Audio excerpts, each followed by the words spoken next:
রাত পোহালেই শুরু হতে চলেছে চ্যাম্পিয়ন্স ট্রফি। গোটা ক্রিকেট বিশ্ব আপাতত এই টুর্নামেন্টের জন্য অপেক্ষা করছে। 2017 সালে শেষবার এই টুর্নামেন্ট আয়োজন করা হয়েছিল। দীর্ঘ 8 বছর পর আবারও এই টুর্নামেন্ট কামব্যাক করেছে। 2025 চ্যাম্পিয়ন্স ট্রফিতে টিম ইন্ডিয়া বাংলাদেশের বিরুদ্ধে প্রথম ম্যাচ খেলতে নামবে। এই ম্যাচটি আগামী 20 ফেব্রুয়ারি আয়োজন করা হবে। এরপর 23 ফেব্রুয়ারি পাকিস্তানের বিরুদ্ধে মহাসংগ্রামের আয়োজন করা হয়েছে। অবশেষে 2 মার্চ নিউজিল্যান্ডের বিরুদ্ধে লিগ পর্যায়ে শেষ ম্যাচ খেলতে হবে টিম ইন্ডিয়াকে। ভারত এবং বাংলাদেশের মধ্যে এখনও পর্যন্ত মোট 41টি ওয়ানডে ম্যাচের আয়োজন করা হয়েছে। এর মধ্যে 32টি ম্যাচে টিম ইন্ডিয়া জয়লাভ করেছে, আর বাংলাদেশ জিতেছে মাত্র 8টি ম্যাচ। একটি ম্যাচ অমীমাংসিত রয়ে গিয়েছে।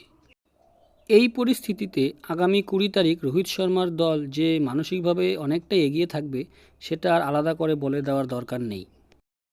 চ্যাম্পিয়ন্স ট্রফির ইতিহাসে ভারত এবং বাংলাদেশের মধ্যে এখনও পর্যন্ত একটাই ম্যাচের আয়োজন করা হয়েছে, সেটা ছিল 2017 সালের সেমিফাইনাল ম্যাচ। সেই ম্যাচে রোহিত শর্মার 17 রানের দৌলতে টিম ইন্ডিয়া বাংলাদেশকে 9 উইকেটে হারিয়েছিল। এই ম্যাচে বাংলাদেশ ক্রিকেট দল প্রথমে ব্যাট করতে নেমে 264 রান করেছিল। এরপর টিম ইন্ডিয়ার হয়ে রোহিত শর্মা, বিরাট কোহলি এবং শিখর ধাওয়ান ধামাকাদার ব্যাট করেন। 123 রান করেন রোহিত শর্মা, বিরাট করেছিলেন 96 রান। এই ব্যাটিংয়ের দৌলতেই টিম ইন্ডিয়া ম্যাচটা জিততে পেরেছিল। ক্রিকেট নিউজের এই রকম আরও আপডেট পেতে হলে চ্যানেলটিকে অবশ্যই সাবস্ক্রাইব করে রাখুন এবং লাইক এবং শেয়ার করুন।